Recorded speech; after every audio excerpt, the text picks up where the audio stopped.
I'm Kourtney Smith. And I'm Elyse Sharp. And we are two Shakespeare nerds who decided to make a podcast about our love for Shakespeare.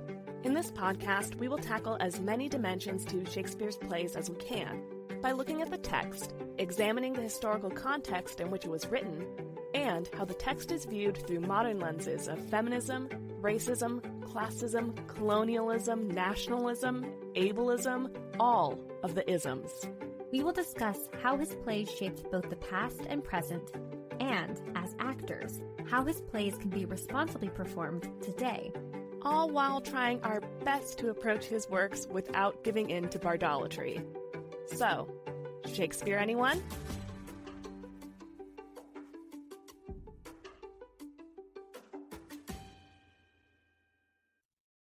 Hi, listeners.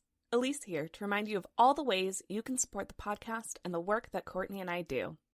First up, we have a Patreon. Our Patreon patrons receive exclusive bonus content. Every month we do a roundup of Shakespeare-related content we have found online.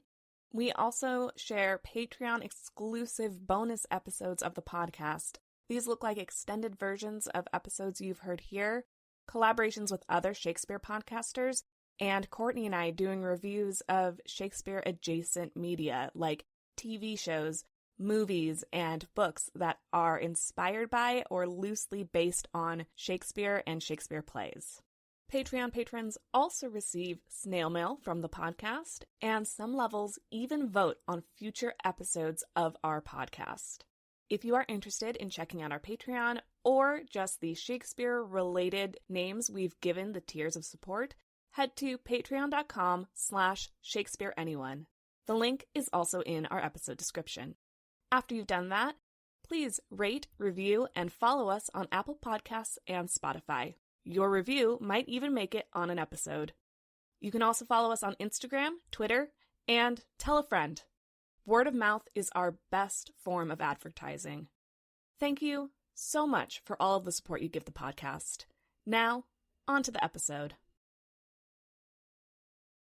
Hi, Kourtney. Hi, Elyse. How are you doing? I'm doing great. How are you? I'm doing great, but I'm also tired. I will be honest. Yep, understandable. It's been a busy time for you. By the time this episode airs, you will have started your next term of grad school. Mm-hmm. And as we always talk about towards the final episodes of our series on each play, we start talking about like, oh, wow, the end of the series is coming. That means we are doing a bunch on our next play while also producing episodes for this play. So it's just a busy time of year. Yeah, and giving ourselves a December hiatus where we can rest, relax, read books that are not related to Shakespeare academia or early modern academia, if we can help it. Unless we absolutely really want to. Yes. Yes. So today, though, we are talking about Shakespeare's bastards. Yes, exactly. So what it meant to be a illegitimate child in a family, and then how that particular person was positioned in society, and then also how they were positioned and utilized on early modern stages. Yeah, why was this interesting to early modern dramatists like Shakespeare? And why do we see these characters? Because we have seen plays that feature bastard characters. We have already visited King Lear. We also have explored Titus Andronicus. And with Much Ado, we have the bastard prince, Don John. Mm-hmm. And we were talking and we were like, oh, Don John is such an important part of Much Ado About Nothing. And this character archetype was interesting to dramatists, and also what the reality for individuals in this situation looked like for people in early modern England. Yeah, it reminds me of when we studied mental health in Shakespeare's time during our King Lear series, and how a person who has a mental illness isn't positioned the same way as a person who is exhibiting like mental illness on an early modern stage. And so the question is, was this a representation of what was happening for these people, or is this something else? Right. But I do just want to preface for our listeners that we are going to be using the terms illegitimate and bastard interchangeably because of the writings of the era.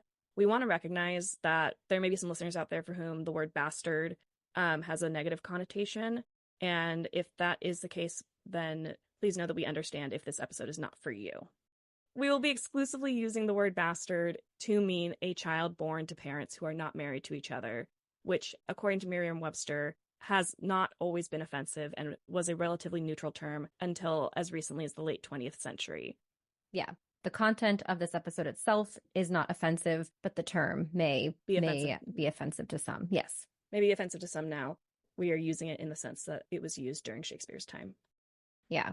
And in Much Ado, Don John gets called a bastard. Like, that word is used oftentimes to categorize him, to it's kind of a shorthand for the type of character he is. So it doesn't have a lot of flexibility. It's like people in the play call him a bastard, and we know that he's being villainous. Right. Yeah. And that's true for a lot of, I know Kourtney is going to dive into more of what illegitimacy looked like on stage, but for early modern dramatists, using the word bastard in place of a character name was actually a very common practice, not just by Shakespeare. And as I will get into, I'll explain also why society would have found that very acceptable and why that speaks to an anxiety of Shakespeare's time. Mm-hmm. Great. Here we go. So I'm going to start us off by talking about what illegitimacy looked like for the early modern period and some of the cultural practices and beliefs around children who were born to parents who were not married to each other. Mm-hmm. So just to start off with, I gotta say, illegitimacy sits right in the center of the Venn diagram of a lot of the patriarchal insecurities that were prevalent in Elizabethan and Jacobean society and that we've discussed in other episodes. So some of this may sound very, very familiar if you've listened to many of our other episodes on gender, patriarchy, and cuckoldry. So illegitimacy disrupts patriarchal society and patrilineage. It is a result sometimes of cuckoldry. It impacts social identity. It's the result of female sexuality and agency. And it also had an economic toll on society and family structures in early modern England, which meant it was both a cause and a feature of a lot of anxieties. And these anxieties weren't completely unfounded. Around the turn of the century, between the 1500s and the 1600s, there was a rise in the rate of bastards reported in parish registers and court presentments, which fell again only in the 1620s. So we see a lot of births being attributed to unmarried women or children born out of wedlock. And during this time, as Kourtney will talk about later, there's also an increase in the depiction of illegitimacy in drama. And just as a fun note, over 90% of bastards in plays of this time are male. So we may use he, him pronouns for bastards. So why were bastards such a source of anxiety for early modern society, especially like the power structures of early modern society? Okay, my guess, because I'm thinking back to King Lear and patrilineage, it has to do with titles, estate, power, passing things along from keeping things in a family and it not going outside of the family. That is certainly part of it. Okay. And I'm going to get to that. So part of it is that the bastard has no father, and therefore, you're right, that patrilineage idea is really present in the anxiety surrounding bastards. It also represents the societal other that exists outside of and in opposition to the quote-unquote divinely ordered structures of patriarchal power that existed during the Renaissance. If you remember, power during this time derived from the monarch, who in turn received their power from God. And this hierarchy was duplicated in the structure of a early modern family. According to Alison Findlay's Illegitimate Power, Bastards in Renaissance Drama, a well-ordered family was a, quote, little commonwealth where father ruled over wife and children. The church fathers and lords held paternal control in the community and were commanded by the prince, unquote. James I observed in The True Law of Free Monarchies in 1598 that the prince was a, quote, natural father to all his lieges, unquote, and that the monarch should rule the nation like a family. So all of the power structure, as we talked about in patrilineage and as we've talked about in previous episodes, is dependent on this idea of the father ruling over the family, which includes the mother and any children. And as we discussed in our intro episodes, the king gave lands and titles to knights and lords who served him and who then split up their lands to lesser lords. So this is just how everything was structured during this time. Findlay argues that Renaissance England was increasingly aware of the fragility of this male-dominant society and its means of control, which means that female agency, and specifically fertility and sexuality, and therefore bastards as a result, were very threatening because it meant that the father's authority was unstable and could not control the family. Also, important to note that by this time, people did know that female fertility could not be controlled and was dependent on the woman accepting and conforming to dominant patriarchal ideology. There was a popular 1597 medical guide that describes the sperm as the beginnings of a child, or a quote-unquote builder, that requires the egg and the womb as quote-unquote materials to create a child. Only the woman was the quote material cause of the child, and it is only through her that the perfection and soul of the male seed are embodied. The seed could be that of any man. The identity of the builder is not within the direct control of the man who will own the house, unquote. So, to rephrase that without metaphorical language as builders and houses, the anxiety was, we know that we can't know whose sperm impregnated the woman. We cannot for sure know that, is what they were super anxious about. Yeah, because there weren't tests. There weren't like paternity tests to figure out if somebody is or is not your child. You know, no Jerry Springer or whatever. Right. You have to take the woman's word for it. And that's not something that the patriarchal society at the time was very comfortable with. No. So, and it also means that like women have to agree to be, you know, chaste and true to their husbands and not step outside that expectation. So it just meant that like a lot was potentially out of control of the head of the household. Yeah. And it's interesting because I'm thinking about two different things. I'm thinking about number one in The Winter's Tale, how Hermione, she is then accused of infidelity and having a child out of wedlock, Perdita. But then also, this is a time period where there were so many published conduct books that were aimed at the men in the family. And then that was communicated to the woman of the family, like what your role was. Yeah. Yeah. And this is also a time like where women who speak out against their husbands were presumed adulterers. So, you know, just any sort of nonconformity could be seen as being unchaste, being adulterous, and perhaps, you know, giving birth to a bastard child. But that wasn't necessarily the same for actual legal definitions. The local marriage practices actually made it difficult to define marriage and therefore led to additional confusion over definitions of legitimacy and illegitimacy. Your face is like, excuse me, what? I am so surprised by that piece of information. Well, it's especially in the cases of prenuptial pregnancy and pre-contracted marriage. So what happens with a prenuptial pregnancy where the parents marry after the birth of the child? Local marriage practices differed in whether or not that meant that the child was still a bastard. Or pre-contracted marriage. We see this in like second marriages. So if you marry again, believing your first spouse to be dead, or for that first marriage to be invalid, the second marriage, is it a valid marriage? We see this in Catherine of Aragon when she married King Henry VIII. She was previously married to his brother who died. And there was a lot of discussion over whether or not she should marry Henry VIII or if it was some form of incest. And that's actually one of the reasons why one of his arguments for annulment was, or why it should be annulled, was that she was technically his brother's wife and therefore he shouldn't have been able to marry her. Yeah, that's also like, I don't know if Hamlet uses that excuse word for word, but he questions the legitimacy of his mother's marriage to Claudius because of that first marriage.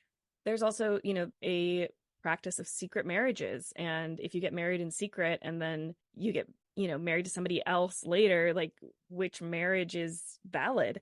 So those situations, as well as inconsistency in the laws that determine bastardy, led to some, I'm going to say, gray areas around what was legitimate or who was legitimate and who was illegitimate. And there was also a difference in the laws between church laws and civil laws, which we've also talked about in other episodes, that the church could rule one way and the civil laws could rule another way. Elizabethan church law made a distinction between, quote, general bastardy, where the parents of the child never married, and cases of special bastardy, where the parents did marry after the birth of the child, unquote. that just didn't exist in civil law. When the parents never married, the children were illegitimate under both ecclesiastical and civil law. However, if parents married after the child was born, and often this wedding might include a blessing of the child under a mantle or cloak at the time of the marriage, then the child was legitimate in the eyes of the church, while still being illegitimate in the eyes of the state. So, further complications additionally arose when children who were obviously illegitimate had their legal legitimacy maintained. Quote, under English civil law, it was extremely difficult to establish the paternity of a bastard born within a marriage and disinherit him, unquote. So a bastard who is the result of adultery within a marriage was much harder to prove as illegitimate under civil law. Okay. So I think all that to say, it is way easier in early modern England to tell that an unmarried woman has had a bastard child, a child out of wedlock, and know that that child is illegitimate, or an acknowledged mistress to have a child out of wedlock and know that that child is illegitimate, than it is for a child born to a woman who is married to tell whether or not that child is the son of her husband or the son of another man. Right. In the case of the unmarried woman, should she and the other parent of the child marry, the church could consider the child as legitimate after the marriage takes place. In just a moment, I will talk more about that inheritance and how illegitimacy disrupted those inheritances. I do just want to note that children born out of wedlock, especially to non-noble parents, they did face punishment from the public. Many became victims of infanticide, perhaps due to the shame, fear of punishment, and looming financial problems faced by their mothers. In Essex, between 1558 and 1603, 27 of 30 recorded cases of infanticide involved illegitimate children. And it got to the point that in 1624, an act was passed to, quote, prevent the murdering of bastard children, unquote. And this act basically presumed that the mother of a dead infant was guilty of infanticide unless a witness would swear under oath that the baby had been stillborn. There was also the existence of women who would neglect babies to death, and these parents would often give the baby to the quote-unquote care of that woman. And to speak more about why parents might choose this, as I mentioned before, illegitimacy disrupts the patriarchal inheritance. Again, it depends on the marital status of the mother. For children born to unmarried women or publicly acknowledged mistresses, they caused finances to be disrupted as something called maintenance had to be paid for the child.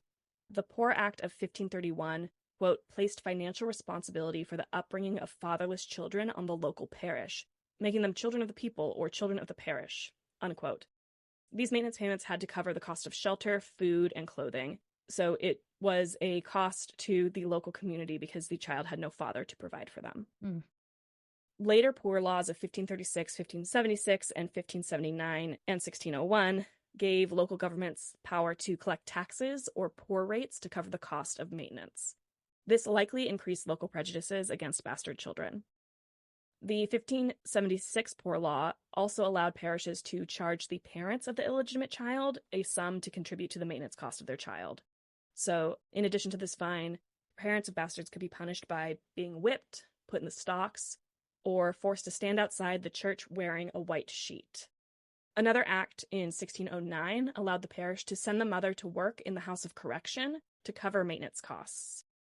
Additionally, it wasn't just the parents who could be punished for the birth of an illegitimate child. Quote, innkeepers who harbored unmarried women about to give birth could also be fined, unquote. Yeah. Yeah. And it's important to highlight, and I think that this is different than what we see in many of the Shakespeare plays, but these are bastards of like poor parents. Yes. Versus, like you said that already, but I think it's just really important to highlight, like there was a difference from what you're saying in treatment. And of course, there is still like something to the illegitimacy of being a bastard of a noble person. And I'll get into that. Yeah. But it really has a huge impact on somebody who is a non-noble, somebody who is of the lower or middle classes during this time. Yeah. It's systemic public shaming and punishment. Yes. To look closer at the family, giving birth to an illegitimate child could undermine the woman's father's plans for her dowry and his plans for any potential suitors. He might have to raise her marriage portion, so the sum of money that he's including in her dowry to get her married more quickly. And if she was the heir to the estate, and here comes the patrilineage, the father's estate would eventually be inherited by the bastard instead of any potential suitor, unless the mother of the bastard married the bastard's father. If the woman is the heir, the father might be trying to create a marriage match for somebody that he wants to inherit for, because during this time, also, marriages are about consolidation of property and consolidation of power, and it is a business transaction as much as it is, there can be love. Sometimes a love match. There's sometimes a love match, but in cases where the father is trying to set up a good match for his daughter, this could undermine who he has planned, who he has in mind for inheriting his estate. And it could go to somebody that he does not want it to go to. Again, the anxieties. Yeah. It is important to note, I think, that a different system existed during this time in Ireland and certain counties, which did allow bastards, women, and younger sons to inherit as heirs to their father. So, yeah, this is one of the things that is very much rooted in England and Western Europe, it sounds like. Yeah, from where we're sitting, these anxieties are very specifically rooted in the English system of power during this time. Yeah. As I mentioned earlier, it was much harder to prove paternity of a child born from adultery, but even children born from adultery were seen as disrupting the property transactions of the family. And the anxiety here is that the estate and title could transfer to a child who is biologically the son of a different family, which would have been a shame for the cuckolded husband, because family and the continuance of the family structure is so paramount during this time. And so just the idea of that's not my flesh and blood is still an anxiety for the children who were harder to prove whether or not they were illegitimate. That all said, however, as we say, early modern England, not a monolith. Some bastards did inherit from their parents. Quote, under ecclesiastical law, they could inherit money to maintenance costs or dowries, unquote. And records show that people did leave money and possessions to their bastard children, and in one case, to another man's bastard. Oh, wow. Yeah. So it wasn't everybody. And some men were more apt to acknowledge their bastards or even accept bastard children who were not theirs as part of their family. Additionally, some public opinion was also in favor of changing civil law to allow bastards to inherit. The Elizabethans had seen changes and challenges to inheritance laws during their lifetimes. One specific, really big change to inheritance law, and one prominent bastard of the time, was Queen Elizabeth I. Yeah. So Queen Elizabeth I inherited the crown even though she had been declared a bastard by the 1536 Succession Act, or, as Cardinal Allen remarked, quote, most justly declared illegitimate and incapable of succession to the crown of England by Henry himself, unquote. Yeah, that's because she is the product of Henry's second marriage with Anne Boleyn. Yes, and he, in the 1536 Succession Act, declared his son Edward his heir and claimed that Elizabeth and Mary were bastards. And both of them ended up inheriting and ascending. Yeah. Yes. Yeah. And, it's funny that, you mention Anne Boleyn, but according to Findlay, quote, Catholic supporters even suggested that Elizabeth was the child of one of Anne Boleyn's lovers, not the king's daughter at all, unquote, in their oppositions to her ascending the throne. Queen Elizabeth never repealed that 1536 Succession Act. Wow. Yeah. She did quickly issue an act of recognition in 1559 to proclaim that she was, quote, rightly, lineally, and lawfully descended from the blood royal, unquote. So she established that she was Henry's daughter, but she never repealed that he declared her illegitimate. Wow. In Elizabeth, early modern England was allowing the head of the state to be a bastard and let a bastard wield as much power as Elizabeth did, and that directly contradicts the societal image of bastards as being unilaterally disadvantaged. Here is a very privileged bastard, a very noble, quote-unquote, illegitimate child. This is just so fascinating because it's one more additional aspect of Elizabeth where, you think, oh, she's a woman on the throne. She's going to make things better or easier for women of the time. And she really doesn't do much meaningfully. Mm-hmm. And then also as a bastard on the throne, you think, oh, she's going to make things better or easier for bastards. But those laws that you were mentioning were during, like most of them were during her reign. Yeah, and they go through to James's reign. They don't get that much better. I think, it's important to know that, like, while the monarch may not be making changes, Parliament's passing acts to allow for the greater flexibility for the communities. Again, like, it allows for, sending somebody to a workhouse. It's not great. There is a shift in public opinion that is happening, but we're not there yet. Yeah. And I also wonder how much of public opinion is influenced by the laws that come out of Parliament because they're reinforcing Mm-hmm. and like legitimizing, they're making legitimate Right. these very harmful Ideas. opinions and ideas that directly affect people in their community. So, yeah. So speaking of people in their community, I'm just going to briefly talk about what life would have been like for somebody who was born illegitimate. They would have had a lack of social identity. As we talked about at the very top, bastards have no family name. We talked about how Shakespeare and other early modern dramatists just call bastard characters bastard, or they have many names, but then they're just referred to most easily as bastard. This, in some ways, allows them to exist outside the bounds of patriarchal language and society. With no family name and no certainty of property, male bastards essentially had the same social status as women. When it came to careers, guild membership was hereditary, so bastards were unlikely to take over their father's trade. And since guild membership was also the usual path to serving in public office, this also excluded bastards from holding public office, pleading a case before the law, or becoming guardians or tutors. Illegitimate children were reliant on private charity or parish maintenance, as I've been speaking about. Under the Poor's Laws, the nursing of bastard children took place at hospitals, such as Christ's Hospital in London, which was set up for the care of abandoned bastards in the city. mm. And for more on London hospitals, be sure to check out our episode, King Lear, Mental Health in Shakespeare's Time. One contemporary survey noted that after refurbishment in 1552, Christ Hospital took in almost 400 children in London to care for them. To relieve the costs on a parish or charity, bastards between the age of 9 and 14 were bound as apprentices or servants to earn their keep and eventually no longer rely on the charity or parish. Bastards were essentially used as cheap labor for the trades.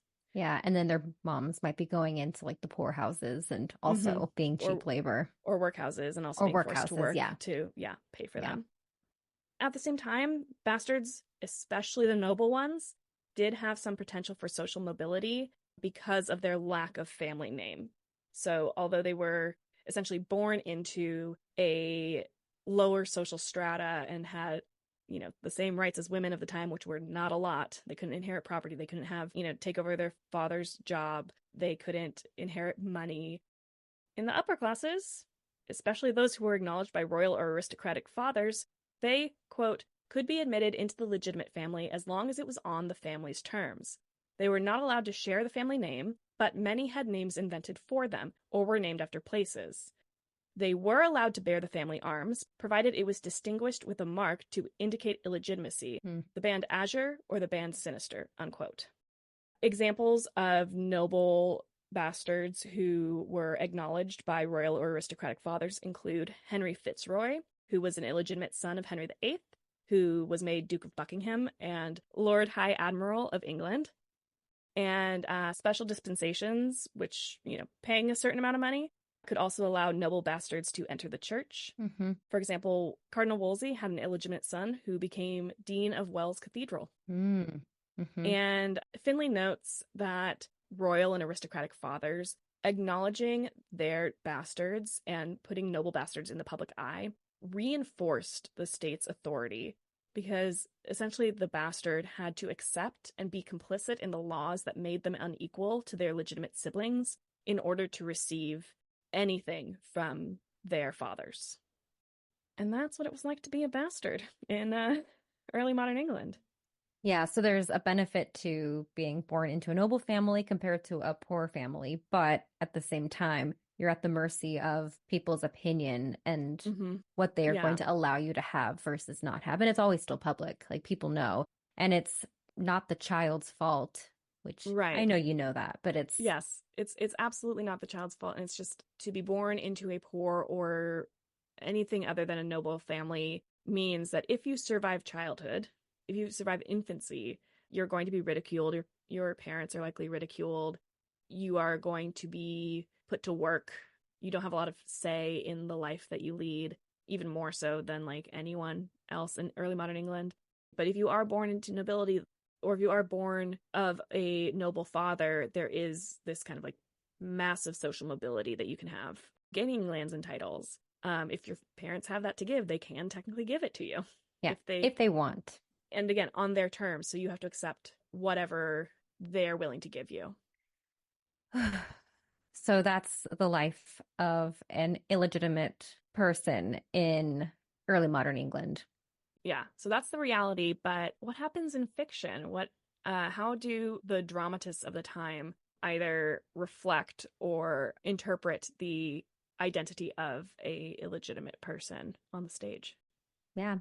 I took my research from the same book that you did. So all of my research is from a chapter in Alison Findlay's Illegitimate Power, Bastards in Renaissance Drama. And this chapter is called Bastards in Theater.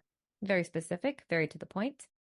And Findlay suggests, and she acknowledges that it's through suppositions at best, but she suggests that if one can draw on the textual details of play texts, there are ways in which dramatists use bastard characters to activate the dynamics of the theater with interesting effects. And there are two that she mentions. Some of the parts of reality you mentioned are translated into theater, but certainly not most of it. Mm-hmm. So number one is that there is a kinship between theater and bastards because the theater was a place that was demonized by the church and tolerated by the city. So there was a lot of anti-theater writing being published during this time period. And theater was certainly never really seen as like super legitimate. I mean, it was, but it wasn't. Mm-hmm. And number two is that the public theaters, which is where many plays with bastard characters were performed outside the city walls, like that of the bastard in culture. So on the outside of the legitimate of society. And this particular space in English society was known as the Liberties and was, quote, a liminal area outside the law, unquote. It was occupied by figures like the bastard who were alienated from society.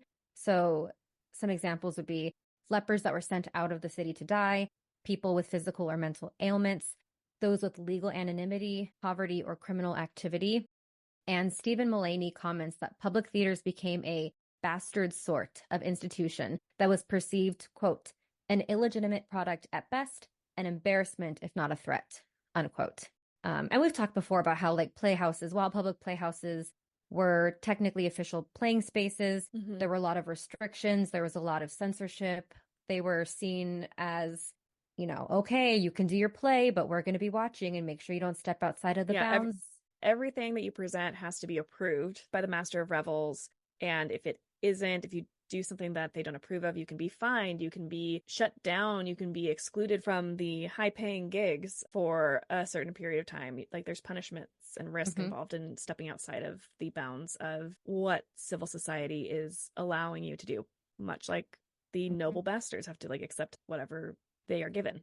Exactly. And so the playhouses, like the bastard, marked the limits of patriarchal power. The city fathers, that's capital C, capital F, the city fathers held their power by licensing theater outside the walls, but they sanctioned unconventional activities beyond their control. We were just talking about that. And playing and playgoing seemed to give social outcasts the chance to form new identities in defiance of the ruling culture's notion of a fixed hierarchy. So in opposition to the sumptuary laws, people who were players were dressing outside of their social ranks. They were playing, for example, boys were playing women, commoners were playing kings and queens, lords. So these social outcasts are given the chance to be someone that they're not by birth. And in 1587, the Lord Mayor and aldermen complained that theaters attracted, quote, contrivers of treason and other idle and dangerous persons, unquote. Stubbs, who we've talked about, claimed in the pamphlet The Anatomy of the Abuses from 1583 that plays encouraged unnatural behavior. Quote, "You will learn to rebel against princes, to commit treasons, to play the whoremaster, the glutton, drunkard, or incestuous person, to contemn God and all his laws," unquote. And many of the bastard villain characters in these plays commit many of these crimes. Mm-hmm. And one other thing about the theater itself as an institution is that theaters themselves were said to promote ungoverned sexual activity. Oh. And whether they did or didn't, they were said to have. And there's one report of a Sir William Trumbull who reported that the Earl of Argyll allegedly was paying for the nursing of a child that was conceived between his wife, the Lady Argyll, and with Nat Field the player, so a player from a theater. Mm-hmm. And so what you mentioned during the Elizabethan era, there was a rise in illegitimate births. Yeah. And the theater was a place that was said to have fostered this kind of illegitimate activity. Mm. And so that's the legitimacy status of theaters in early modern England. So now let's go ahead and step inside the walls of the theater and talk about theatrical bastards. Mm-hmm. And Findlay notes that the theatrical bastard is similarly a living contradiction. So like in the theater spaces where you have contradictions of society being put on stage, the theatrical bastard is similarly a living contradiction. He is a mother's son. He has no father, which is what you had mentioned in your research. Yeah, this kind of like existing out, like what you're saying is like the theater itself, and then these characters and the real life bastards all sort of exist on the outskirts of this patriarchal society. Mm-hmm.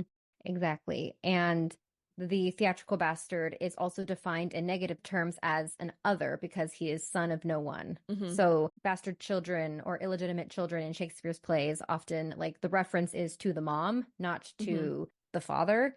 Like Gloucester mentions Edmund's mom, his mother, but it takes like no account of the male. Is like I acknowledge he's mine. Yeah. It's like all the fault of Edmund's mother. Yeah. We talked about that in our King Lear episode. And so that seems like a very, in some ways, like true to some of the real life bastards of like it exists outside. They are entirely connected to the mother. They have no family name, no father, and they kind of exist in this like non-patriarchal space that then makes them a threat. Yes. And in the plays themselves, like the bastard characters, their status as male gives them access to the language of public discourse, unlike most female characters.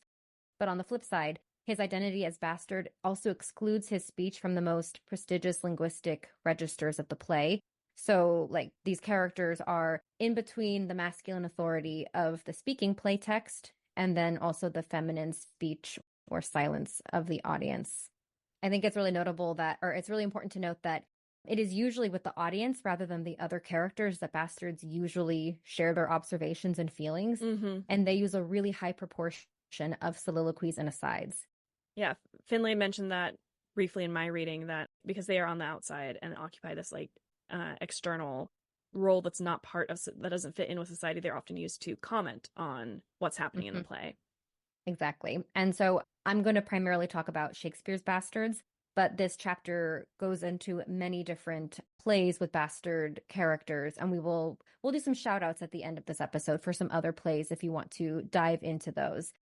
But for example, King Lear's Edmund and Edgar either have more or fewer addresses to the audience, depending on their role as legitimate or not in the course of the play.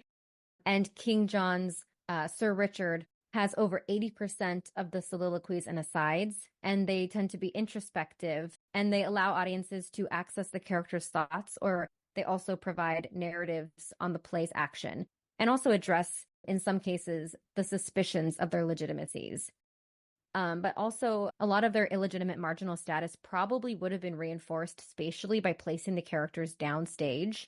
And a scholar named George Kernodle suggests that the back of the Elizabethan stage represented a background of hierarchical order, while the open stage at the front was a platform for Renaissance individualism. And I think that this makes sense because while we don't know how they would have been dressed with set pieces, and they were often minimal, but if you think of a modern play, oftentimes major set pieces are placed at the back. that's where things kind of stay and they're structured that way and they don't move around quite as much. So that could be like the hierarchy, the fixed status. And then also oftentimes when a character with legitimacy and power makes a speech to other characters, they stand upstage to address all of the characters. And a bastard character downstage would be closer to address the audience, comment on the action, and would not be fully integrated into the dramatic illusion of the play. And it's here that the bastard can point out the contradictions that the legitimate fixed characters cannot. And so this is where my research starts to make me think more about like characters who are going mad, and how in our research on madness was often used by dramatists as a tool for truth-telling. The character who goes mad is the truth teller, right? But can only tell their truth or the truth of the play through madness. And I think that bastard characters have that same kind of role, where dramatists could use the bastard to like technically conform to the official condemnation of bastards in their scripts, but then use the bastard's position in the theater space to subvert the orthodox ideology presented. So the playwright is acknowledging that the bastard is illegitimate and condemn that role, but then also use that role to subvert, especially in a world where censorship was a large component to like the final process of the play. You had to be able to pass the censures. Yeah, like you're saying, like characters who go mad or pretend to be mad. I agree, and I think my reading in Findlay also hinted towards like bastards allow for dramatists to say or do anything as long as at the end they are brought back to conforming to what society says is they should be doing. Yeah. But in the meantime, they can say and do a lot to the audience and ask a lot of questions about civil society, early modern society. Yes. Yeah. In real life, the playwright is using a bastard character to oppose civic and political authority that's vested by the city fathers. So here we're going back to the theater as an illegitimate space that needs to conform to the city fathers, like those noble bastards, where like you can do your little play, you can say what you want to say as long as you do it within my terms. So bastards are those like spaces where subversion can happen. Yes. And bastards in early modern plays use a few different conventions. We've talked a little bit about some of them, but I'm going to just quickly go through a few of those. So bastards in early modern plays use personal soliloquies to the audience. They don't encourage moral approval, but they promote understanding of the bastard's unusual opinions. And this can encourage spectators to question the ethics of society. So, for example, Edmund's first speech, "Why bastard, wherefore base?" It is directed towards the system, and it can also reveal Edmund's insecurity about his position. And then as an actor or a theater troupe, the interpretation and the acting choices can affect how the character is seen in the eyes of the audience. Is he being bitter? Is he being surprised? Are we going to root for Edmund? Are we going to feel anger towards him? But this is at least a space where like the dramatist can invite this question of the legitimacy of the position of a bastard in society. And the second tool that early modern plays use is detachment to become commentators, perhaps reflecting on the writer's own viewpoint. We won't know that for sure, but you can speculate that maybe this is the playwright's opportunity to speak their truth or speak a bit of how they view the world. And an example of that is in Troilus and Cressida. Thucydides has 9 of the play's 14 soliloquies and addresses over half of his lines to the audience. And his soliloquies are in prose, and they offer a different perspective on events from that put forward through the formal verse of the council scenes and the romanticized elements of the love plot. And his speeches also have an extra literary quality. So, for example, he satirizes the Homeric myth, and he also mocks the social and intellectual hierarchies that are set up in the play. In King John, the bastard's vocabulary distances him from the rhetoric of the court and the battlefield. And so this makes him similar to Eleanor and Constance, who comment on the male character's language and rhetoric. So King John's Sir Richard is sarcastic and metatheatrical, and his soliloquies compel the spectators to see behind the rhetoric that the legitimate characters use. And the third and last tool that early modern plays use is metatheater. So the awareness of the actor and his position as a theatrical role, he is able to use his dual identity as character and actor, being part of the audience and part of the play. And the role of the bastard in this metatheatrical way confuses the boundaries between playing and being. And a lot of villainous bastards do this. They name themselves, They name other characters and they act as actors in their schemes, and they behave like stage managers of the action, influencing what other characters do. And it's very meta-theatrical. So in King Lear, Edmund creates a play within the play. He sets up the moral structure of the Lear world as fiction by describing his plot in extra dramatic terms. And he also becomes an actor, director, and a stage manager. So that's another one of the tools that theatrical bastards use in these plays. Yeah. The concept and the social position of the bastard really influenced early modern dramatists. And there is a play called The Bastard. And in the play's epilogue, the playwright makes a wry allusion to the unacknowledged borrowings from other texts and plays that theater makers use. So all these playwrights also take from other texts, from other sources, and in a way bastardize stories to create their own stories. And so in the epilogue of The Bastard, this playwright describes the bastard's grave in lines that resemble the inscription on Shakespeare's tombstone, which we have read out loud in the intro series. So this is the epilogue. Quote, "Let not your hasty censures raise those stones, which do illume him or disturb his bones, and throw his ashes in the air. Be wise, lest his proud dust rise and put out your eyes. 'Twere sin your breath should sting his name and blast him after death." Unquote. So, in conclusion, bastardy in Renaissance drama, quote, "presented a very basic threat to order in England because it exposed the fragility of masculine verbal law around which society was structured. At the same time, it existed beyond the limits of that authority in a world of otherness, whose presence forced that ruling ideology into a state of play." Unquote. And Findlay adds that, quote, "Dramatists found ways of constructing their bastard villains so as to vindicate the letter of the orthodox view while subverting its spirit." Unquote. So essentially, as you were mentioning, historically, in early modern society, bastardy was a threat to patrilineage, to masculinity, patriarchy, and caused a lot of anxieties. And at the same time, playwrights use this bastard character more so to really subvert theater and challenge the orthodox ideologies. Yeah, so obviously the real people who were born illegitimate were not evil Don Johns or Edmonds, right? But dramatists find the idea of an illegitimate character very useful to be able to comment on things that they would not be able to have a chaste and noble individual comment on. Yeah. I don't imagine a bastard, an illegitimate person in early modern England would go to the theater and go, "I see myself represented on stage," because that's not what they were being used for. It's what you were mentioning. Yeah, they're not representing the actual plight of the illegitimate child on stage, but they are using the illegitimate child because you're creating an other. Yeah. Just like the other others in early modern drama. Yeah.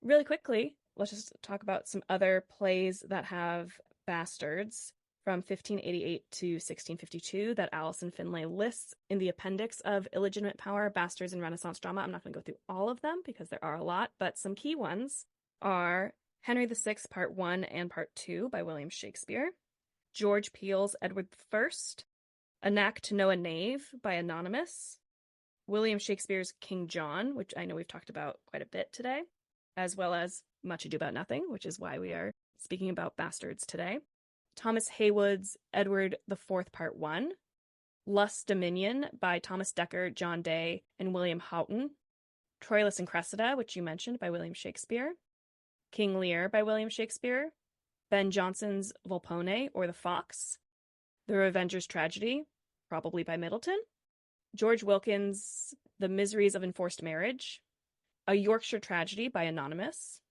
William Rowley and unknown collaborators, The Birth of Merlin, The Golden Age by Thomas Heywood, The Winter's Tale by William Shakespeare, Beaumont and Fletcher's A King and No King, Thomas Heywood's The Silver Age, and Thomas Heywood's The Brazen Age, Shakespeare's The Tempest, Robert Armin's The Valiant Welshman, Every Man in His Humour by Ben Jonson, A Chaste Maid in Cheapside by Thomas Middleton, The Witch by Thomas Middleton, and, as you mentioned, The Bastard, A Tragedy by Anonymous. It's really interesting to note, as well as one final thing, that many of the plays that feature bastards are by unknown playwrights. Mm-hmm. So again, perhaps content made it advantageous to not put your name to it because you're having a bastard speak out about something. Maybe so. I don't know if we know this, but I hope no harm came to these people because of these plays. Yeah. Well, you can't know that, unfortunately. Yeah. But yeah. I mean, I think that the stigma was already so intense. Like you said, we can't really know how Shakespeare's audiences took it, but at least today we can see these characters as in sort of the same outsider speaking truth to power perspective that fools and those who go mad in the plays operate in and exist in for the purposes of storytelling. Yeah.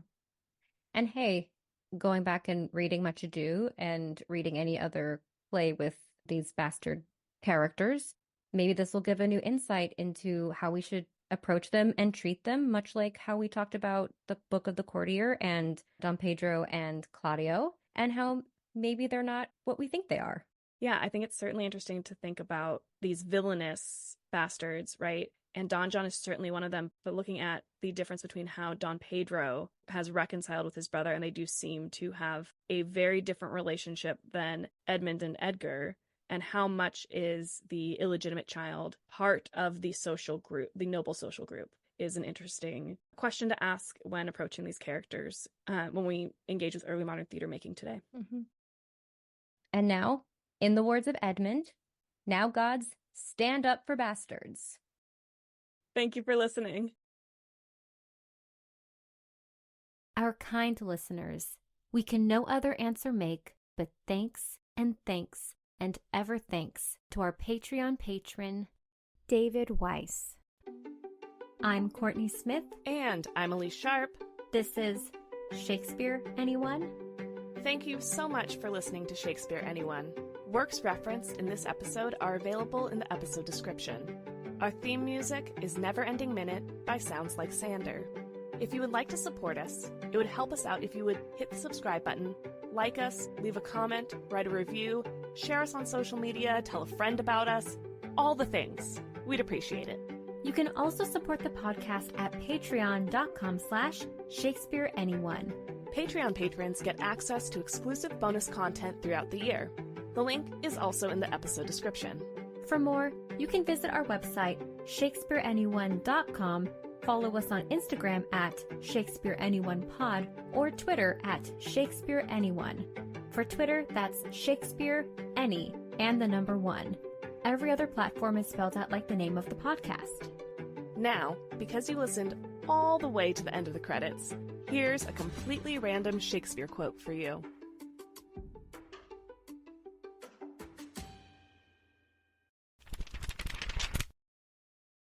From Henry VI, Part 2, Act 2, Scene 1, said by Simcox.